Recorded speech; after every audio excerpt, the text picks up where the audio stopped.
Last class में हमने function start किया था।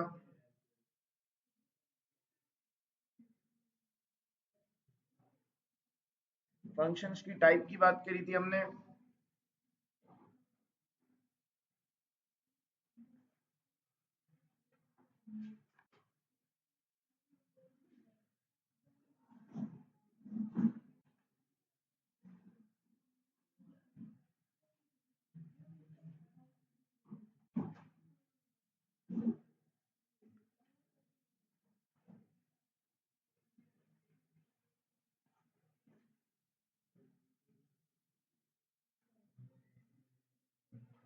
फंक्शन को दो हिस्सों में डिवाइड किया जाता है, मैनी वन फंक्शन और वन वन फंक्शन में। इन दोनों फंक्शंस के बारे में बताया था कि मैनी वन फंक्शन एक ऐसा फंक्शन है जिसमें रेंज सेम होती है, और वन वन एक ऐसा फंक्शन है जिसमें रेंज डिफरेंट होती है। अगर रेंज डिफरेंट है तो वन वन फंक्शन कहलाता है, रेंज सेम है तो मैनी वन फंक्शन कहलाता है।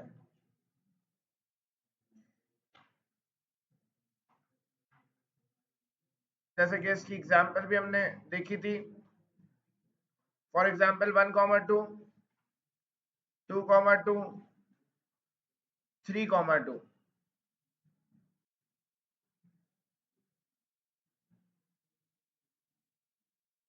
हाँ, ये कर लिया था, एक बार रिकॉल कर रहा हूँ, कुछ नए बच्चे भी होंगे क्लास में जिन्होंने पिछली क्लास नहीं ली होगी।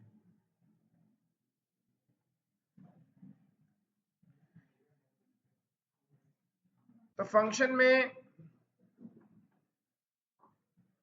जो y की वैल्यू है उसको रेंज कहते हैं। y की वैल्यू यहां पर सेम है। x की वैल्यू 1 है, 2 है, 3 है, तो पहले सेट में 1 2 3, दूसरे सेट में 2।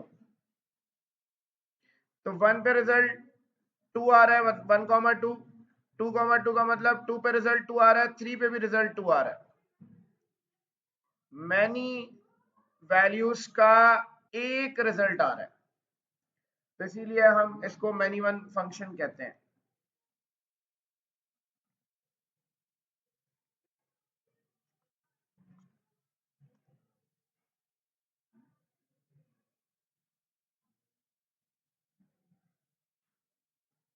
अब यहां अगर हम बात करें वन वन फंक्शन की, तो एक ऐसा फंक्शन जिसकी रेंज अलग अलग हो उसको हम वन वन फंक्शन कहते हैं। कि यहां पर जो y की वैल्यूज हैं तीनों की तीनों डिफरेंट है। इस सेट में भी 1, 2, 3, दूसरे सेट में भी यही आ रहा है। 1 पे 1 रिजल्ट आ रहा है, 2 पे 2 और 3 पे 3।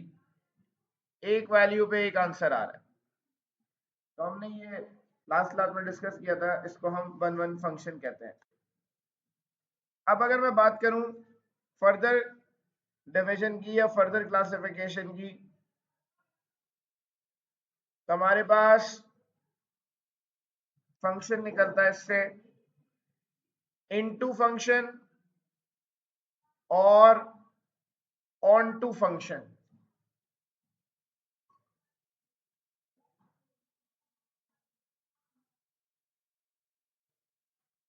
इनटू फंक्शन क्या है? if sorry a function f a to b is said to be into if range of f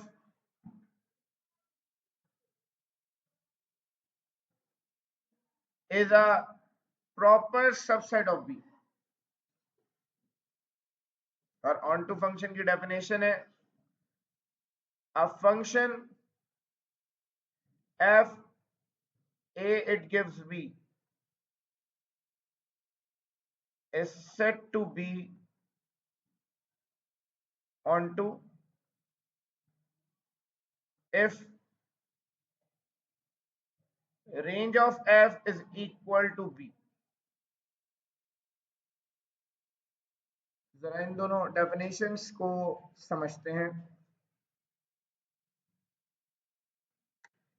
बेटा जब भी फंक्शन की टाइप्स की बात होती है तो तीन चीजें गिवन आएंगी सवाल में या एमसीक्यू में। Number one, set A given होगा।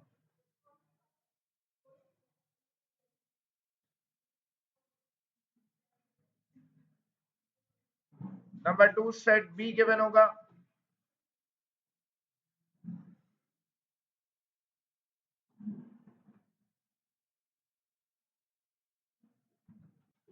और साथ में फंक्शन गिवन होगा।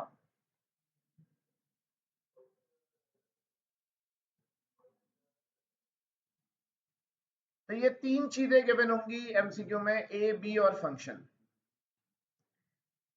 मैपिंग के जरिए हमें पता चलेगा कि ये कौन सा फंक्शन है।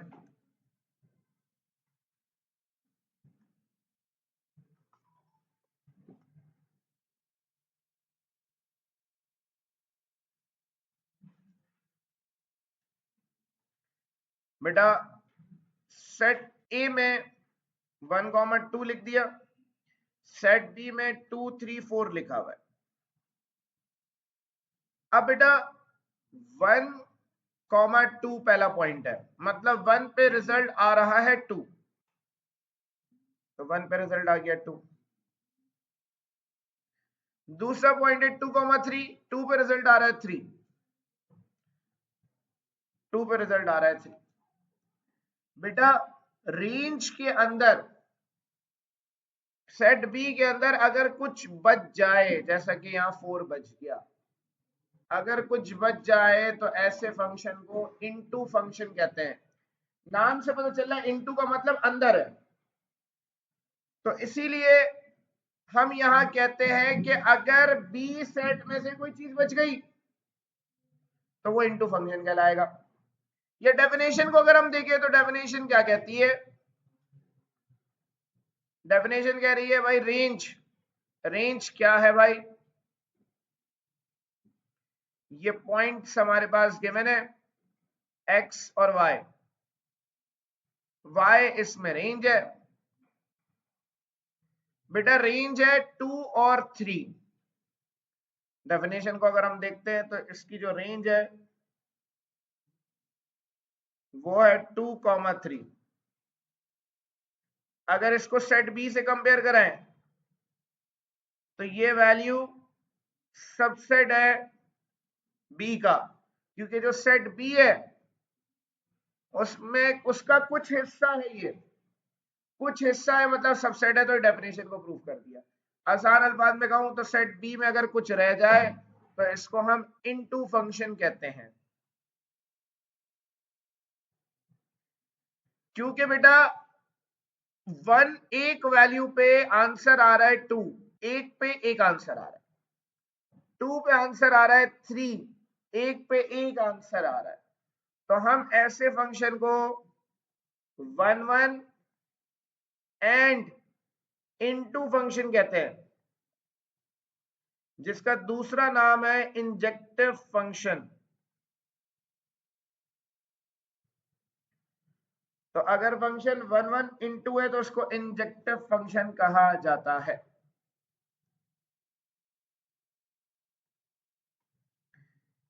साथ ही में ऑन टू की भी बात कर लेते हैं। ऑन टू फंक्शन के लिए भी तीन चीजें चाहिए भाई, सेट ए गिवन है, सेट बी गिवन होना चाहिए, फॉर एग्जांपल 1 2 3 कह दिया, और फंक्शन गिवन होना चाहिए 1,1 2,2 3,3। ऑन टू नाम से पता चल रहा है ऊपर है फंक्शन ऑन टू। अब किसके ऊपर है जरा देख लेते हैं ये भाई।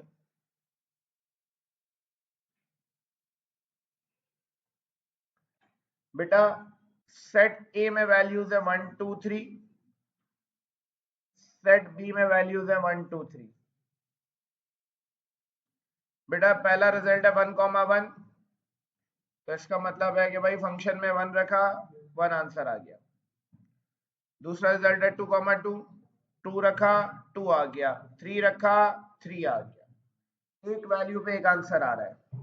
कुछ बचा सेट बी में? कुछ भी नहीं बचा, सारी वैल्यूज हमने कंज्यूम कर ली भाई। तो हम ऐसे फंक्शन को ऑन टू फंक्शन कहते हैं। डेफिनेशन की बात करें तो इसकी जो रेंज है 1 2 3 है। रेंज और जो सेट बी है ये दोनों सेम है, इक्वल है। तो बेटा यहां पर एक वैल्यू 1 है, 1 पे 1 आंसर आ रहा है, 2 पे 2 आ रहा है, 3 पे 3 आ रहा है, तो एक पे एक आंसर आ रहा है। तो इसको 1 1 एंड ऑन टू फंक्शन कहेंगे। इसका दूसरा नाम बाइजेक्टिव फंक्शन है। यहां तक कॉपी करें, एक सवाल करेंगे इसका और बात क्लियर होगी। If a function f n it gives n, n क्या है भाई? नेचुरल नंबर है। जो पहले लिखा हुआ है वो सेट ए है, समझ लें। बाद में लिखा हुआ है वो सेट बी है। कह रहे हैं कि सेट ए में भी नेचुरल नंबर्स हैं और सेट बी में भी नेचुरल नंबर है।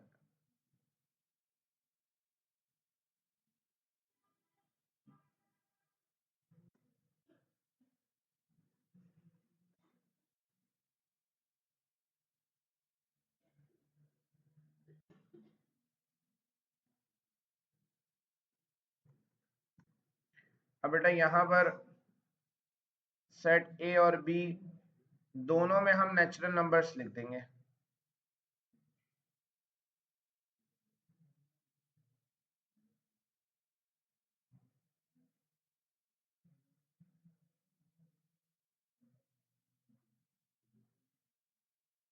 अब आपने देखना है कि फंक्शन का रिजल्ट क्या आ रहा है। If a function f n to n is defined as f of x is equals to x square, then f is said to be। अब बेटा यहां पर अब आपको क्या करना है? फंक्शन का रिजल्ट निकालना है। एफ एक्स बराबर है एक्स स्क्वायर के। आपने x की जगह 1 रखा, 1 का स्क्वायर 1 आया, तो फंक्शन का 1 पे रिजल्ट 1 आ गया। फिर आपने x की जगह 2 रखा, 2 का स्क्वायर 4 आ गया। 3 रखेंगे, 3 का स्क्वायर 9 नेचुरल नंबर्स में होता है, कहीं ना कहीं आगे आ जाएगा। 4 का स्क्वायर 16 होता है, कहीं ना कहीं आगे आ जाएगा। 5 का स्क्वायर 25 कहीं ना कहीं आगे मिल जाएगा। इन तमाम वैल्यूज का रिजल्ट्स, इनके जो रिजल्ट्स हैं वो आगे कहीं ना कहीं मिल जाएंगे। सेट बी में क्या कुछ रहा है? बहुत सारी वैल्यूज रह गई हैं। बहुत सारी वैल्यूज रह गई तो कौन सा फंक्शन है? इनटू फंक्शन है। बेटा 1 का स्क्वायर 1 आएगा, 2 का स्क्वायर 4 आएगा, 3 का स्क्वायर 9 आएगा। मतलब एक वैल्यू का एक ही आंसर आएगा, एक जैसे आंसर्स रिपीट नहीं होंगे। तो इसका मतलब है कि ये 1 1 एंड इनटू फंक्शन है, मतलब ये इंजेक्टिव फंक्शन।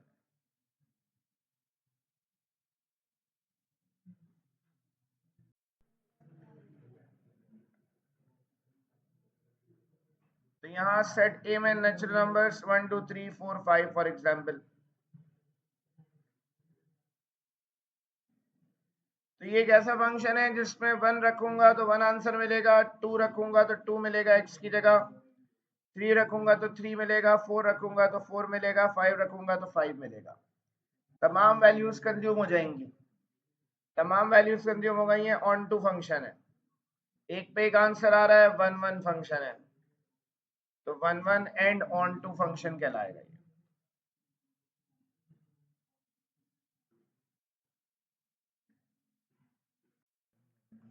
खाली अगर किसी फंक्शन को ऑन टू कह रहे हैं तो उसका दूसरा नाम है surjective function. Onto function को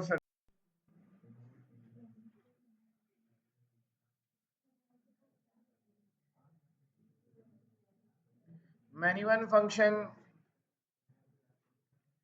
के भी दो हिस्से हैं। एक हिस्सा इनटू फंक्शन कहलाता है, दूसरा वन वन फंक्शन कहलाता है। डेफिनेशन इनटू की वही रहेगी कि range of f is a proper subset of B, और वन वन की डेफिनेशन है range of f is equals to B.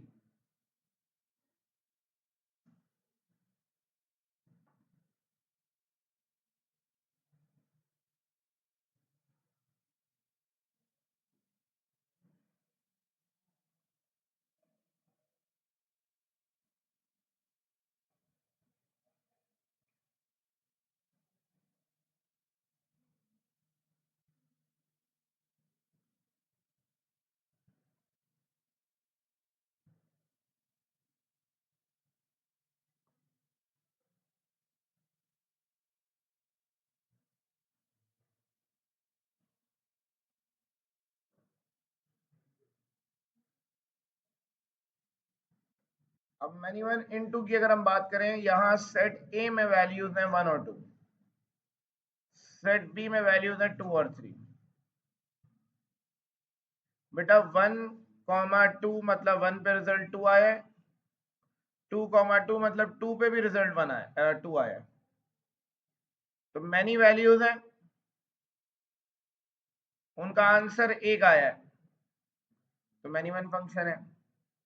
आपके सामने है कि एक वैल्यू रह गई है, अगर एक वैल्यू रह जाए तो हम इसको many one and into function कहते हैं। नॉर्मली मैनी वन लिखा नहीं जाता ऑप्शन वगैरह के अंदर, इनटू फंक्शन खाली लिखा हुआ होगा।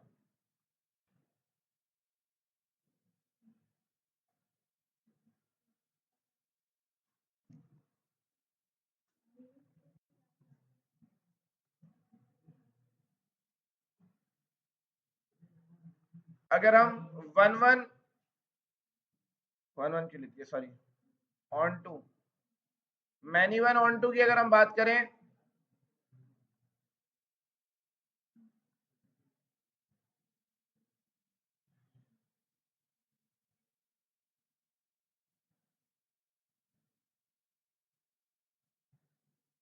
इसकी बेहतरीन मिसाल कांस्टेंट फंक्शन है कि एफ एक्स बराबर है कांस्टेंट के, फॉर एग्जांपल एफ एक्स बराबर है 3 के।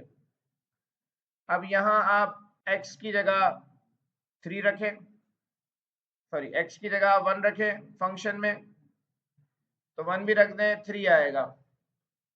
फिर x की जगह 2 रख दें आप, तो 2 रखें तब भी 3 आएगा।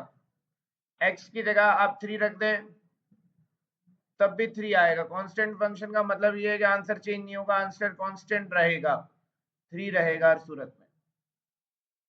फॉर एग्जांपल सेट ए है 1 2 3, सेट बी है खाली 3, तो बेटा 1 पे रिजल्ट भी 3 है, 2 पे रिजल्ट भी 3 है, 3 पे रिजल्ट भी 3 है।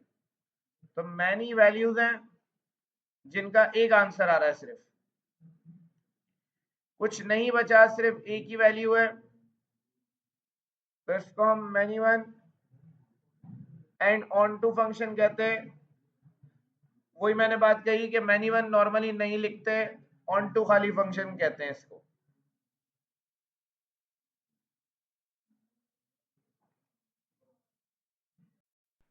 z integers, it gives integers. मैंने और भी चेंज कर दिया, फंक्शन वही है जो पहले था एक्स स्क्वायर। चेंज करने से अब इफेक्ट क्या आएगा भाई,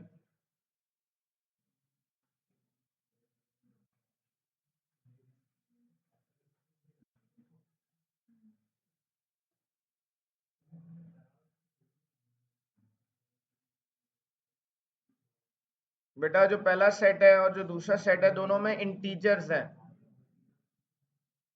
-2 फॉर एग्जाम्पल, -1 0 1 2, ये इंटीजर्स हैं। यहां पर मैं क्योंकि x का स्क्वायर है माइनस तो आएगा -1 -2 -1 0 1 2 3 4 5 6, सारे इंटीजर्स आएंगे बेटा। -2 का स्क्वायर, -2 का स्क्वायर आएगा 4, -1 का स्क्वायर आएगा 1, 0 का स्क्वायर आएगा 0, 1 का स्क्वायर आएगा 1, 2 का स्क्वायर आएगा 4। तो आंसर्स रिपीट हो रहे हैं, आंसर्स रिपीट हो रहे हैं, इसका मतलब है फंक्शन मैनी वन फंक्शन है, क्योंकि दो वैल्यूज का एक आंसर आ रहा है, दो वैल्यूज का एक आंसर आ रहा है, तो मैनी वन फंक्शन है। क्या एक्स स्क्वायर की वजह से सारी वैल्यूज कंज्यूम होंगी? नहीं होंगी, ये बच जाएंगी सारी, तो बच रही हैं तो इनटू है। मैंने कहा था कांस्टेंट फंक्शन है f x is equals to 3। अब ये कांस्टेंट फंक्शन है क्योंकि ये बराबर है 3 के कांस्टेंट के बराबर है। x की जगह 1 रखूं, 2 रखूं, 3 रखूं, 4 रखूं, 5 रखूं, 6 रखूं, कुछ भी रखूं, आंसर 3 रहेगा क्योंकि कांस्टेंट फंक्शन है। हाँ, onto normally constant function होता है, जरूरी नहीं है और भी हो सकता है।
बेटा अब हम जा रहे हैं इनवर्स ऑफ अ फंक्शन पे। इनवर्स ऑफ अ फंक्शन के दो तरीके के सवाल आते हैं। एक सवाल आता है कि फंक्शन के पॉइंट्स गिवन होते हैं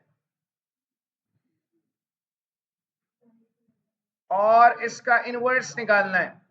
बहुत आसान तरीका है, एक्स और वाई को इंटरचेंज कर देंगे बस, अगर पॉइंट्स गिवन है तो इनवर्स ऑफ अ फंक्शन ये 2,1 3,2 4,3। तो बेटा जितने भी पॉइंट्स हैं सबको पलट देंगे, इंटरचेंज कर देंगे, तो हमारे पास इनवर्स आ जाएगा फंक्शन का। तो एक इस तरीके का सवाल आता है। दूसरा ये है कि फंक्शन गिवन होता है 2x + 1, then f inverse x is equals to,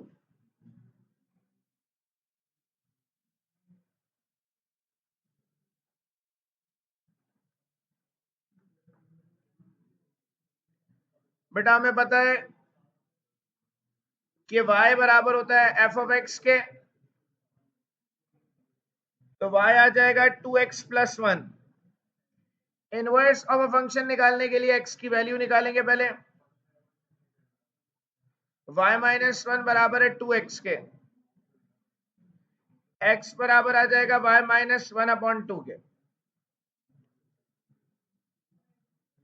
interchange कर देंगे,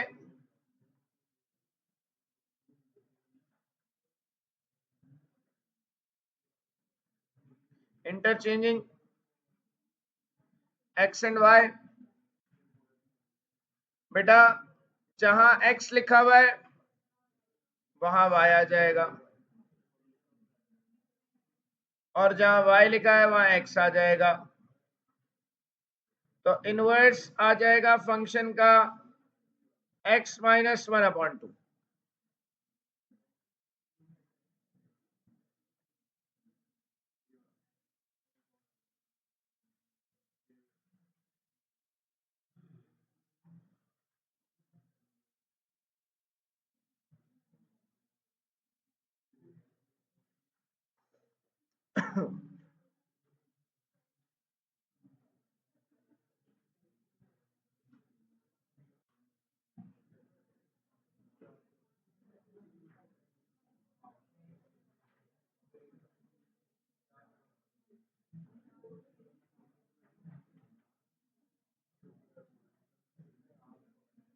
इसका इनवर्स निकालना है अगर,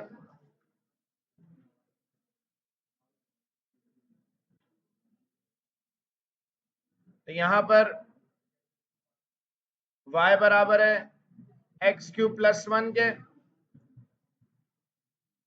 यहां से हम x की वैल्यू निकालेंगे, दोनों साइड्स पे क्यूब रूट लगा देंगे।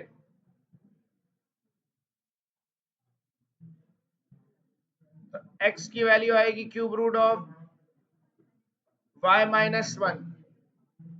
अब जहां x लिखा हुआ है वहां y रख देंगे, और जहां y लिखा है वहां x रख देंगे। तो f इनवर्स x आ जाएगा, ये रिजल्ट आ जाएगा।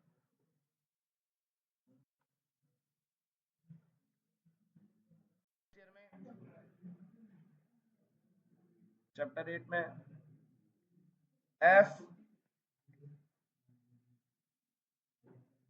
f इनवर्स x बराबर x के फंक्शन के अंदर उसका इनवर्स रखेंगे तो वो x के बराबर आएगा।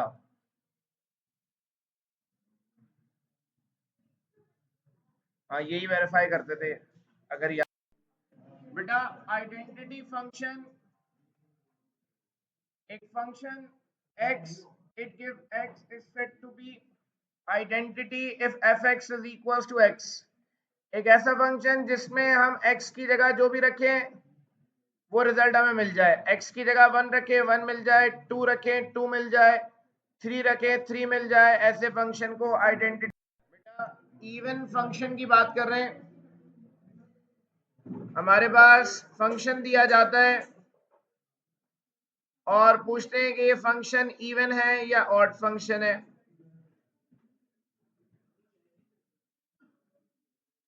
इवन या ऑड फंक्शन मालूम करने के लिए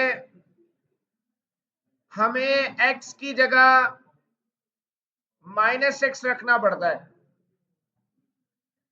हम x की जगह -x रखते हैं और चेक करते हैं कि फंक्शन का क्या रिजल्ट आ रहा है। -x का स्क्वायर x² + 1 आ गया ये।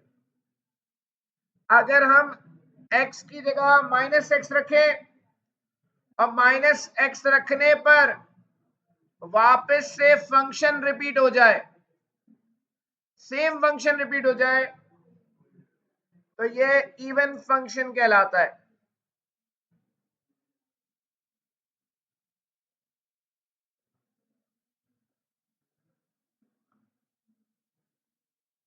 इसी तरह f(x) बराबर है cos x के।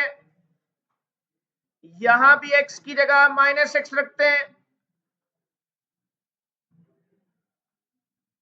तो x की जगह -x रखने पर cos -x आ जाएगा, और cos - cos थीटा के बराबर होता है, मतलब वापस से सवाल रिपीट हो जाएगा, फंक्शन रिपीट हो जाएगा।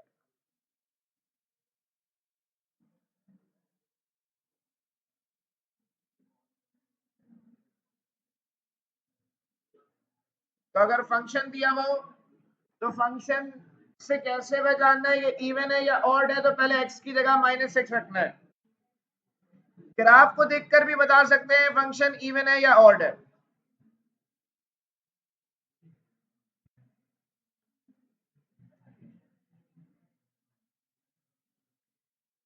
इवन फंक्शन के ग्राफ की पहचान ये है कि वो वाई एक्सिस के सिमेट्रिक होता है। मतलब मैंने यहां अगर ये कर्व बनाया है वाई एक्सिस के राइट साइड पर,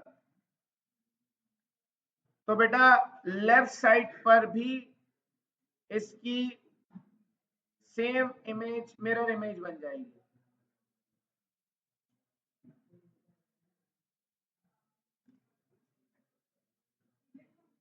जी, तो even function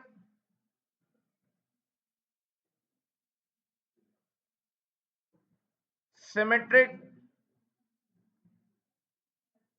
about y axis है कि अगर यहां नीचे भी बनाए,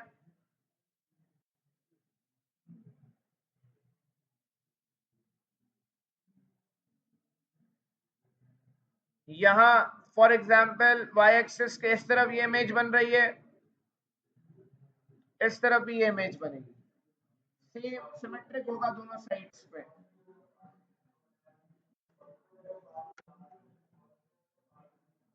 ऑड फंक्शन की बात करें अगर हम,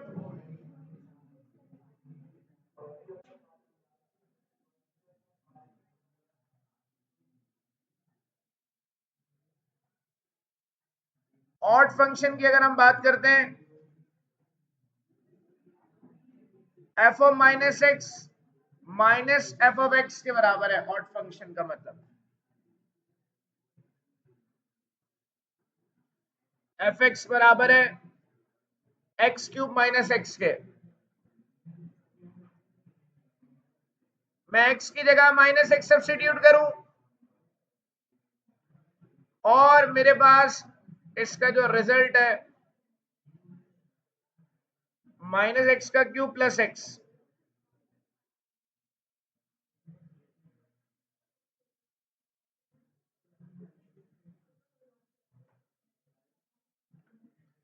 बेटा एक्स की जगह माइनस एक्स रखा, तो जो रिजल्ट आया उसमें से जब मैंने माइनस कॉमन निकाला, माइनस कॉमन निकालने पे वापस सवाल रिपीट हो गया, फंक्शन रिपीट हो गया। तो क्योंकि साथ में माइनस आ रहा है इसीलिए हम इसको ऑड फंक्शन कहते हैं।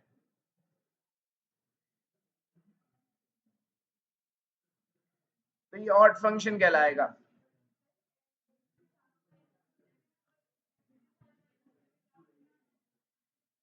बेटा एफ फंक्शन है, फंक्शन के अंदर हम एक्स की जगह माइनस एक्स रख रहे हैं। इसका मतलब ये होता है एफ के साथ अगर माइनस एक्स लिखा हुआ है तो इसका मतलब ये है कि फंक्शन में जितने एक्स थे उसकी जगह माइनस एक्स रख दिया बस। एफ के साथ ही तो कह रहा हूं। अच्छा, बाहर जो है वो ऑड को रिप्रेजेंट कर रहा है। एक्स क्यूब अगर है, माइनस वन का क्यूब क्या होगा, माइनस आएगा। तो ऑड पावर थी इसीलिए माइनस आ गया, इवन पावर होगी तो पॉजिटिव हो जाएगा।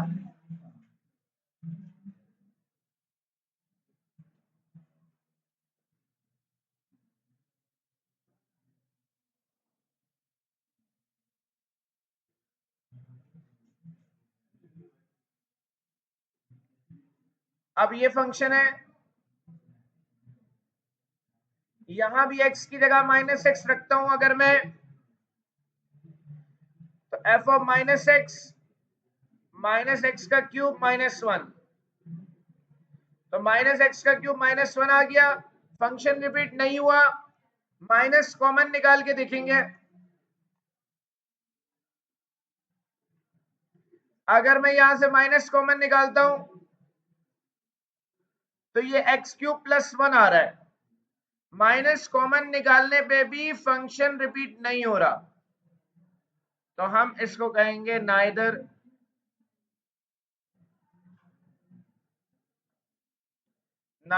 Even nor odd.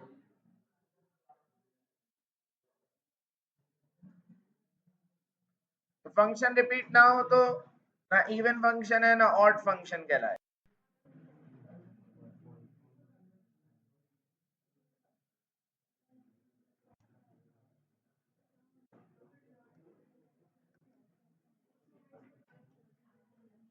तो ऑड फंक्शन का जो ग्राफ है वो सिमेट्रिक अबाउट ओरिजिन होता है, मतलब यहां से ओरिजिन पे आया और यहीं से ये रोटेट हो जाएगा ऐसे। इसकी डेफिनेशन ये कहती है वैसे कि अगर हम इस ग्राफ को जो बना हुआ है इसको रोटेट कर दें 180 डिग्री, 90 रोटेट किया और फिर 90, जब रोटेट करेंगे तो वापस सेम ग्राफ बन जाता है। मतलब ये ग्राफ है, अगर इस ग्राफ को मैं 180 डिग्री तक रोटेट करता हूं तो दोबारा 90 डिग्री रोटेट किया, फिर 90 डिग्री रोटेट किया, वापस वही ग्राफ रिपीट हो गया। बेटा फैन ऑन कर दे, वो कह रहे हैं पीछे। तो बेटा ये ओरिजिन से लाजमी पास करता है ग्राफ ऑड फंक्शन का, सिमेट्रिक अबाउट ओरिजिन है ये, मतलब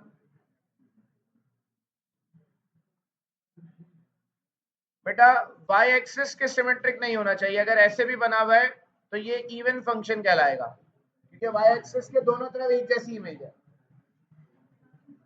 ऑड फंक्शन के लिए ऑपोजिट होगा, या तो ऐसे पास कर रहा होगा ओरिजिन से,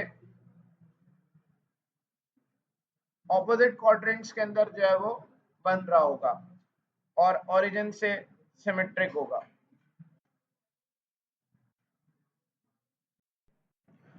कॉम्पोजिट फंक्शन क्या चीज है भाई?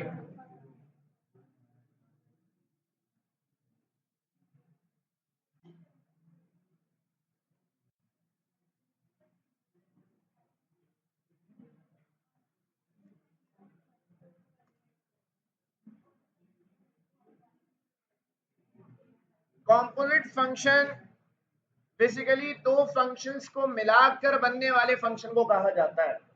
ये दो फंक्शंस का मिक्सचर है बेसिकली कॉम्पोजिट फंक्शन। कि आपके पास एक फंक्शन है एफ, आपने एफ फंक्शन के अंदर एक्स को रखा और उस फंक्शन ने आंसर दे दिया, फॉर एग्जांपल वाई। एफ एक फंक्शन है, उसमें हमने एक्स को एज ए इनपुट रखा, उसने आंसर दे दिया वाई। जी एक फंक्शन है, जी फंक्शन में मतलब एफ फंक्शन में एक्स की जगह फॉर एग्जांपल एक्स रखा, हमारे पास वाई आ गया।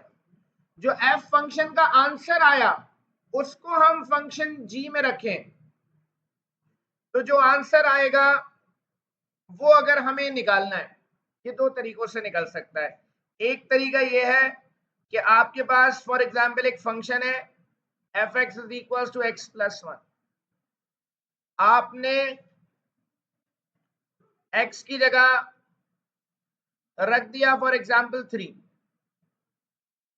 तो एफ ऑफ 3 का रिजल्ट आ गया 3 प्लस 1 4 आ गया। आपके पास एक और फंक्शन है जी एक्स जो कि for example x square plus 1, तो आपने फंक्शन एफ में एक्स की जगह 3 रखा, एफ का आंसर आ गया 4। अब जो एफ का आंसर 4 आया है उसको अगर हम जी में रखें तो मेरे पास जी 4 बराबर आएगा 4 का स्क्वायर प्लस 1, 16 प्लस 1 17 आंसर आ गया। ठीक है बेटा, मुझे ए से सी जाना था, मैंने पहले क्या करा, ए से बी गया फिर बी से सी गया। कॉम्पोजिट फंक्शन एक ऐसा फंक्शन है जो ए से आंसर को डायरेक्ट सी पर पहुंचा देता है।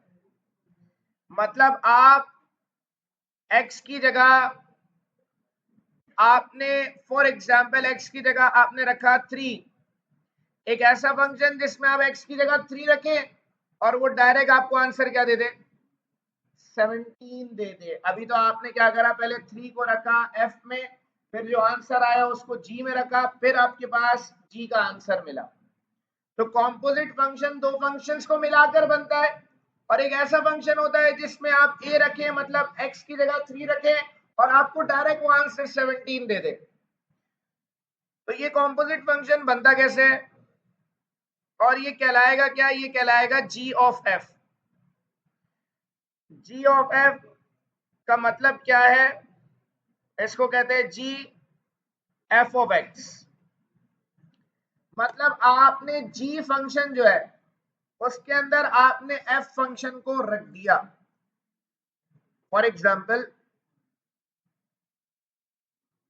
मेरे पास f फंक्शन है, यही फंक्शन ले रहा हूं x प्लस 1। मेरे पास gx फंक्शन है x स्क्वायर प्लस 1। गॉफ मतलब g ऑफ f निकालने का मतलब क्या है, g फंक्शन जो है बेटा, इस फंक्शन में जहां जहां x लिखा हुआ है उसकी जगह fx रखना है। मतलब हाँ, डायरेक्ट आएगा आंसर। g ऑफ x बराबर है x स्क्वायर प्लस 1। यहां x लिखा हुआ है, इसकी जगह मैंने fx रख दिया। यहां x स्क्वायर लिखा हुआ है, इसकी जगह मैंने fx रख दिया। तो जहां जहां x था मैंने वहां fx रख दिया। ये फंक्शन बन गया g ऑफ f, ये कहलाएगा। यहां fx की जगह x प्लस 1 आ गया। अब g ऑफ f को अगर हम सॉल्व कर लें तो a प्लस बी के होल स्क्वायर का फॉर्मूला लगेगा a square plus 2ab plus b square plus 1। g of f बराबर है x square plus 2x plus 2। तो ये दो फंक्शंस को मिलाकर एक फंक्शन बन गया। इस फंक्शन को कॉम्पोजिट फंक्शन कहा जाता है। ये एक ऐसा फंक्शन बना है जिसके अंदर मैं x की जगह अब रखूंगा 3। ये रिजल्ट देगा 3 का स्क्वायर 2 इंटू 3 प्लस 2। मैंने इस जगह पे क्या कहा था, ये x की जगह 3 रखा था तो आंसर आया 4।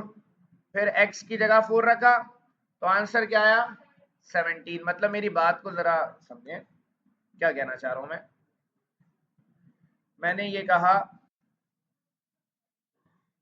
हाँ एक सपोजिशन करिए सिर्फ आपको समझाने के लिए, वैसे रखना कुछ भी नहीं है। आपको फंक्शन जो निकालने को कहा जाता है वो g ऑफ f या f ऑफ g निकालने को कहा जाता है। x की फॉर्म में नॉर्मली निकालने को कहा जाता है। सेकेंड ईयर के अंदर एक्सरसाइज 2.1 है वैसे ही। फॉर एग्जाम्पल मेरी बात समझे, नहीं नहीं बेटा हर जगह ऐसा नहीं करना। मैं ये समझाना चाह रहा था कि हमारे पास एक f फंक्शन था, ठीक है, उसमें हमने x की जगह 3 रखा तो f फंक्शन ने आंसर क्या दिया, 4 दिया। सही है। फिर मैंने जो g फंक्शन था उसमें मैंने रखा 4 तो g फंक्शन ने आंसर क्या दिया, 17 दे दिया। मुझे a से c जाना था तो मैं a से पहले b गया और फिर b से c गया। कॉम्पोजिट फंक्शन क्या करता है कि डायरेक्ट a से c पे ले जाता है। कॉम्पोजिट फंक्शन एक ऐसा फंक्शन है डायरेक्ट a से आपको c पर पहुंचा देगा। मतलब आप x की जगह 3 रखें और आंसर क्या दे देगा, डायरेक्ट 17 दे देगा। मतलब वो ये बात समझाना चाह रहा था मैं कि आपने यहां पर ये रख दिया x की जगह 3 तो आंसर आपके पास क्या आ गया, डायरेक्ट 17 आ गया। तो कॉम्पोजिट फंक्शन दो फंक्शंस को मिलाकर बनता है। ऐसा फंक्शन होता है कि आप a से डायरेक्ट c पे पहुंच जाते हैं। आपके पास इसका एमसीक्यू ऐसे आता है कि आपको f दिया जाता है, x दिया जाता है, gx दिया जाता है, fx और gx दिया जाता है और आपसे पूछते हैं कि g ऑफ f किसके बराबर होगा, f ऑफ g किसके बराबर होगा। ये दो चीजें पूछी जाती हैं। फॉर एग्जाम्पल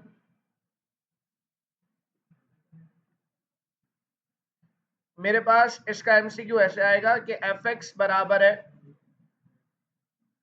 एक्स प्लस 1 के एंड जी एक्स बराबर है फॉर एग्जाम्पल साइन एक्स के। देन मुझसे कहा जा रहा है कि एफ ऑफ जी निकालें। अब एफ ऑफ जी कैसे निकालें भाई? एफ ऑफ जी का मतलब है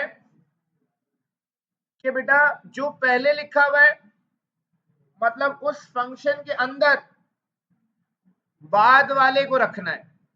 एफ ऑफ जी का मतलब है एफ के अंदर जी रखना है।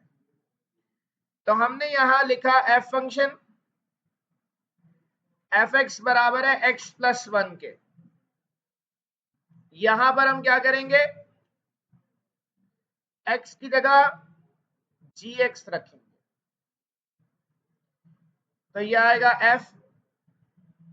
एफ ऑफ जी एक्स, यहां एक्स लिखा हुआ है, इसकी जगह जी एक्स आ गया प्लस 1। तो यहां एक्स लिखा था, इसकी जगह जी एक्स रख दिया, यहां एक्स लिखा था, इसकी जगह जी एक्स रख दिया। अब ये एफ ऑफ जी कहलाएगा। यहां जी एक्स लिखा हुआ है, जी एक्स की वैल्यू क्या है? Sine x. तो कॉम्पोजिट फंक्शन बन गया f of g sine x plus 1। ये रिजल्ट आ गया।